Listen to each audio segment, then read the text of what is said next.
और अब सारे पत्ते क्या फिर से आरएसएस के हाथ में आते दिख रहे हैं आदेश रावल? देखिए, जिस तरीके का फैसला हुआ है महाराष्ट्र का, उसमें तो आप ये कह सकते हैं कि दिख रहे हैं साफ साफ। और ख़ास तौर पर मैं इसको ऐसे देखता हूँ कि देवेंद्र फडणवीस अगर महाराष्ट्र के मुख्यमंत्री नहीं बनते तो वो राष्ट्रीय अध्यक्ष के दावेदार बन जाते। और जो हम 2029 की बात कर रहे हैं, तो अगले 3-4 साल में उनकी दावेदारी और मजबूत हो जाती। लेकिन मुख्यमंत्री बनने के बाद मुझे लगता है कि उनकी दावेदारी अब 5 साल पे चली गई है। यानी आरएसएस ने अगले 20 साल की लीडरशिप डेवलप कर दी है बीजेपी के अंदर से। और जो उनके पसंदीदा छात्र हैं, चाहे योगी जी हैं, चाहे देवेंद्र फडणवीस हैं, अगर आपको हार्डलाइनर चाहिए तो आपके पास योगी जी हैं, थोड़े से आपको रिफाइंड चाहिए, थोड़ा कन्फाइंड चाहिए तो आपके पास फडणवीस है। तो इस तरीके से आरएसएस जो है वो काम कर रही है, और वो ये इस बार ये दिखा रही है देश की जनता को, देखिए कि ये हम लोग हैं जो तय करते हैं बीजेपी को, बीजेपी हमें तय नहीं करती। दरअसल एक और इशू आया था इन सब के बीच में, कि जैसे आप लोग बात कर रहे थे कि भाई 60 साल और 65 साल और 54 साल और 52 साल। दरअसल ये लड़ाई 29 से भी आगे की है कि बीजेपी के अंदर की जो लीडरशिप है वो किस दिशा में जा रही है। संदीप जी, आप इसको बेहतर समझेंगे कि जब गांव में आप जाते हो ना मेले में, तो वहाँ सफेरा घूम रहा होता है, उसके गले में एक सांप होता है, और वो उसके ऊपर ना कोई भी हाथ घुमा लेता है, क्योंकि उसके जहर के दांत ना तोड़ दिए जाते हैं। क्यों? इस वक्त जो है लीडरशिप में बीजेपी के अंदर 2 ही मुख्यमंत्री ऐसे हैं जो दोनों बड़े राज्यों से आते हैं, योगी जी और देवेंद्र फडणवीस, जो दूसरी बार बने हैं। तो ये 2 ऐसे मुख्यमंत्री हैं जिनके पास फ्यूचर की लीडरशिप क्वालिटी है, जो ये दिखा रहे हैं कि नहीं, हमारे होने से फर्क पड़ता है। और 128 सीटों पर ये तय करेंगे बीजेपी का भविष्य, किस तरह का परफॉर्मेंस होता है उससे फर्क पड़ता है ना भाई। आप 42 सीटें जीत पाए इस बार इन 2 राज्यों में बीजेपी वाले, 85 पिछली बार जीती थी, 85 जीत लेते, अपने दम पर ही सरकार बना लेते, 272 का आंकड़ा पार कर लेती बीजेपी, अगर महाराष्ट्र और यूपी में रिपीट करते 2019 का परफॉर्मेंस। नहीं, सीटें आना एक अलग चीज़ है, 240 पे आप रुक गए वो एक अलग चीज़ है। यूपी के जो नेता, उनका कहना है कि हमें फ्री हैंड नहीं दिया गया। महाराष्ट्र में उनका तो वही अब ताकत मिल जाएगी ना, अब ये इतने मजबूत छत्रप अब कहेंगे नहीं भैया हम अपने हिसाब से करेंगे काम। इसी तरीके के छत्रप कांग्रेस पार्टी में पैदा हुए पिछले 10-15 सालों में, 20 साल में, और आज वही छत्रप उसकी समस्या बने हुए हैं। हाँ। और आज बीजेपी जो है ना, वो एक नई कांग्रेस है, वहां भी इसी तरीके से छत्र पैदा हो रहे हैं। लेकिन बीजेपी लीडरशिप, सेंट्रल लीडरशिप बहुत सोच समझ के काम कर रही है। उन्होंने सिर्फ 2 ही डेवलप किए, एक महाराष्ट्र में और एक उत्तर प्रदेश में, और उसमें भी बीजेपी का नहीं, संघ का महत्वपूर्ण रोल है। तो ये समस्या हर तरफ थी, लेकिन अब इसको सेंट्रलाइज करने की कोशिश हो रही है कि देखिए अब 2 ही रहेंगे और यही आगे चल के हमारा ये 2 रहेंगे, 2 नहीं है, दरअसल तो 3 हैं। और क्या केंद्र ये इस फैसले से कि 2 लोगों पर अब दांव लगाता दिख रहा है संघ। एक सेकंड में आ रहा हूं आदेश आपके पास। सुधीर, संघ ने 2 पर दांव लगाया है, बीजेपी 3 पर दांव लगाना चाहेगी, किस तरह से देख रहे हैं इस खेल को आप? नहीं, बात बिल्कुल है कि संघ की भूमिका बहुत अहम रही, क्योंकि लोकसभा चुनाव में हमने देखा था जो संघ मोदी के लिए काम नहीं किया, वो संघ ने देवेंद्र फडणवीस के लिए काम किया। ये तो बात क्लियर है कि संघ की चॉइस कौन है, ये तो क्लियर हो जाता है।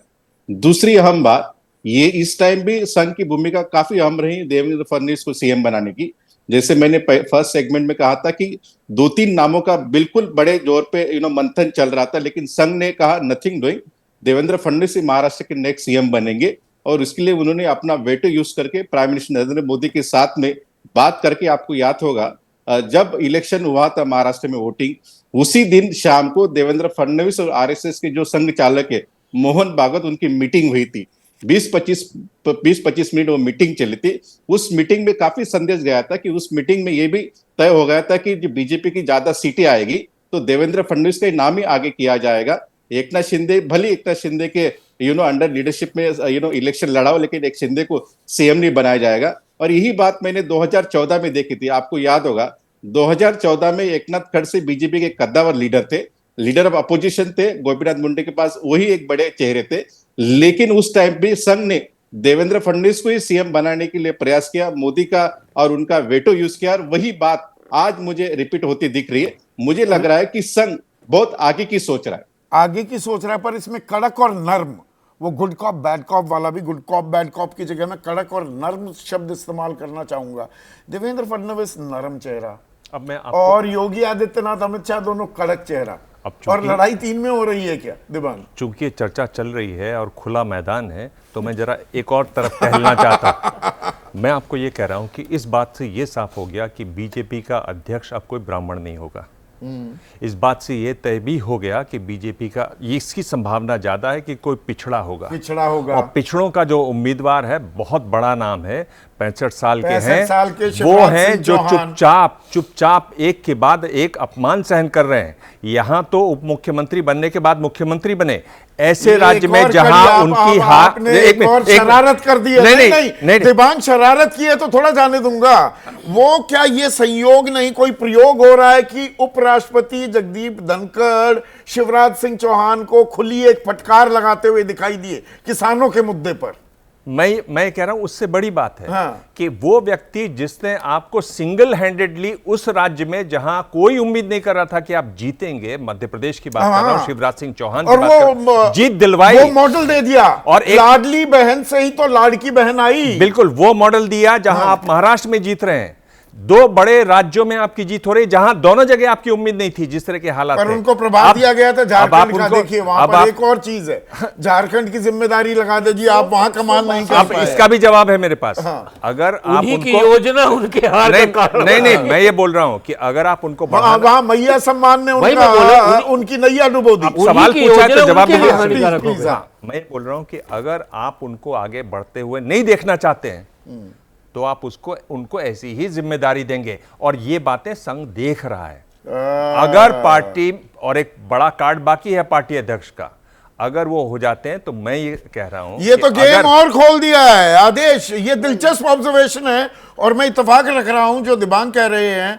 और शिवराज सिंह चौहान को हम कैसे भूल जाएं, और एक अगर ब्राह्मण चेहरा मराठा बहुल राज्य में मुख्यमंत्री बनाया जा रहा है, अब 3 ब्राह्मण मुख्यमंत्री हो गए हैं बीजेपी के, और ठाकुर राजपूत उत्तर प्रदेश के मुख्यमंत्री हैं, तो एक कॉमन सेंस कहती है कि बीजेपी को ओबीसी दांव खेलना पड़ेगा। ओबीसी की लामबंदी हुई महाराष्ट्र के चुनाव में भी राष्ट्रीय अध्यक्ष के तौर पर, तो शिवराज सिंह चौहान को हम कैसे नजरअंदाज कर दें? थोड़ा सा गेम मैं भी खोल देता हूँ। हाँ। दरअसल आप लोगों को लग रहा है कि ओबीसी शिवराज सिंह चौहान 4 बार के मुख्यमंत्री और फिर राष्ट्रीय अध्यक्ष, मुझे लगता है उनका प्रोफाइल बहुत बड़ा है, ऐसी गलती लीडरशिप करेगी नहीं।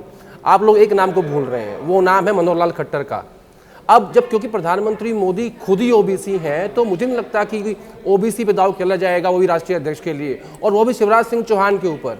मनोहर लाल खट्टर प्रधानमंत्री मोदी के बहुत नज़दीकी हैं, उतने ही संघ के क्लोज हैं, लेकिन वो ना ओबीसी हैं ना वो पिछड़े में आते हैं। लेकिन मेरा ऐसा मानना है कि जो आप लोगों ने गेम को ओपन किया है, इस नाम को मत भूलिएगा, ये बहुत महत्वपूर्ण नाम है। ठीक है, यहाँ पर विनोद अग्निहोत्री, ये मजा आता है। अब मैं ओपन ही कर देता हूं। देखिए, मत भूलिए कि देवेंद्र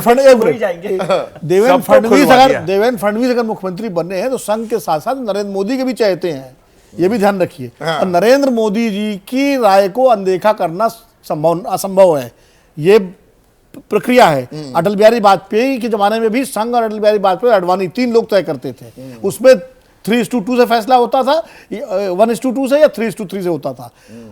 जो भी अध्यक्ष बनेगा वो संघ के साथ साथ नरेंद्र मोदी जी का विश्वस्त होगा। और ओबीसी की जहां तक बात है, ओबीसी तो खुद नरेंद्र मोदी हैं, दूसरा ओबीसी क्यों लाएंगे? हो सकता है मराठा वोट को खुश करने के लिए CR पाटिल भी आ सकते हैं, जो मोदी जी के भी करीबी है। गुजरात भी, महाराष्ट्र भी, मराठा भी को साथ लिया, पाटिल भी है, मराठा है। तो मराठों की नाराजगी को खत्म करने के लिए ये भी, इस नाम को भी मत भूलिएगा। नहीं, मैं विनोद जी की बात को आगे बढ़ाता हूं और मैं ये कहता हूं कि संघ और दिल्ली, ये दोनों का 50-50% पसंद का होगा, लेकिन अधिकतर संभावना ये है कि हमें इस बार जो राष्ट्रीय अध्यक्ष है वो बिल्कुल अप्रत्याशित नितिन गडकरी जैसा मिल सकता है। क्योंकि जो नाम है, उन नामों को लेकर भले ही वो संघ का स्वयंसेवक क्यों ना हो, खांटी स्वयंसेवक क्यों ना हो, लेकिन संघ कोई जोखिम इसलिए नहीं लेगा क्योंकि संघ नहीं चाहता कि जो आंतरिक शक्ति है उसकी जेब में अध्यक्ष चला जाए। इसलिए कोई ऐसा नाम आएगा जिसको जेब में जाते जाते ही 3 साल गुजर जाएंगे। देखिए एक पर चीज मैं- बोल मैं- रहा हूं, नाम नहीं ले रहा क्योंकि 5 अध्यक्ष बहुत है पार्टी के लिए आज की तारीख में। 5 जोन बना दीजिए। हाँ, लेकिन मुझे लगता है कि संघ का अध्यक्ष होगा, संघ की पसंद का, लेकिन उस पर प्रधानमंत्री जी का स्ट्रॉन्ग रिजर्वेशन ना हो, ये उसका राइडर है। मतलब संजय जोशी या वसुंधरा राजे जैसा नहीं होगा। मतलब स्ट्रॉन्ग रिजर्वेशन नहीं, ऐसा प्रधानमंत्री नाम जी का लाएंगे ना भी नहीं हो, लाएंगे भी जिसमें नहीं, जिसमें हाँ। मोदी जी की आपत्ति वही मैं कह रहा हूं। क्योंकि संघ ये को कभी मोदी के से बाद कोई सोचिए दिक्कत कि नहीं संघ है। मोदी जी की सहमति जिस पे हो। सहमति संघ और होगी। मोदी जी में कोई कंफ्लिक्ट हो ऐसा नहीं है, तो मोदी जी की सहमति हो लेकिन संघ की पसंद हो, हाँ, ये दोनों पर नाम तय होगा। और वैसे 5 अध्यक्ष काफी हैं आज के ये लिए। कब तक हो जाएगा? पर देखिए ये जनवरी में टेक्निकली तय तो होना है। अध्यक्ष का पद खाली पड़ा हुआ है। तो अब वो- जनवरी में हो जाएगा। अभी नहीं, पूरा बजट electoral सत्र के process- बाद, हाँ, बजट सत्र के बाद जो electoral है process अभी आपके चल रहा है। फरवरी के बाद जो है आप, मुझे लगता है भारतीय जनता पार्टी को नया राष्ट्रीय अध्यक्ष मिल जाएगा। सुधीर, आपका भी 2 पेनीज, आपका विचार क्या है? ये खेल अमित शाह, देवेंद्र फडणवीस, योगी आदित्यनाथ तक ही है। दिबांग ने अब शिवराज सिंह चौहान का नाम जोड़ दिया, आदेश ने खट्टर जी का, मनोहर लाल खट्टर का नाम जोड़ दिया। अब अगली कड़ी और इसमें CR पाटिल। आने वाली राहत क्या होगी? और मैंने CR बीजेपी पाटिल का की जोड़ राह, दिया। हाँ आपने CR पाटिल का जोड़ दिया। आने वाली बीजेपी की राह क्या होगी? वो कैसे दिखेगी वो अध्यक्ष पद में? कोई और नाम आपको लगता है, या क्या नाम होगा अध्यक्ष पद के तौर पर जिस पर सहमति बनेगी? नहीं, नाम की देखो चर्चा करेंगे तो ऐसे भारतीय जनता पार्टी तो वर्ल्ड की लार्जेस्ट पार्टी है, उसमें तो नाम की तो कोई कमी ही नहीं है। तो मुझे लगता है कि जैसे मराठा चेहरा है तो CR पाटिल जैसे गुजरात का नाम लाए, वैसे ही विनोद तावड़े जो भारतीय जनता पार्टी के जनरल सेक्रेटरी है, काफी नजदीकी अमित शाह की भी है, तो उनका भी हो सकता नहीं है। अब ऐसे महाराष्ट्र किसी की का तो नाम- हो गई ना, जितनी कवरेज नेशनल नहीं, मीडिया में होनी थी अब नहीं, हो गई। नहीं, अब सब ऐसा- कुछ महाराष्ट्र का ही होगा क्या सुधीर भाई? नहीं ऐसा ऐसा रूल आउट ऐसा रूल आउट मत कीजिए। नहीं, रूल आउट नहीं कर रहा हूं मैं, ऐसे ही ये, पर मतलब खेल बड़ा दिलचस्प हो रहा है। और खेल अगली जनरेशन, अगली पीढ़ी नेताओं की बीजेपी तय करती दिख रही है, या एजेंडा सेट कर दिया है कि भैया इसी राह पर चलना होगा। संघ ने बता दिया है, बीजेपी को बता भी दिया है और चेता भी दिया है क्या?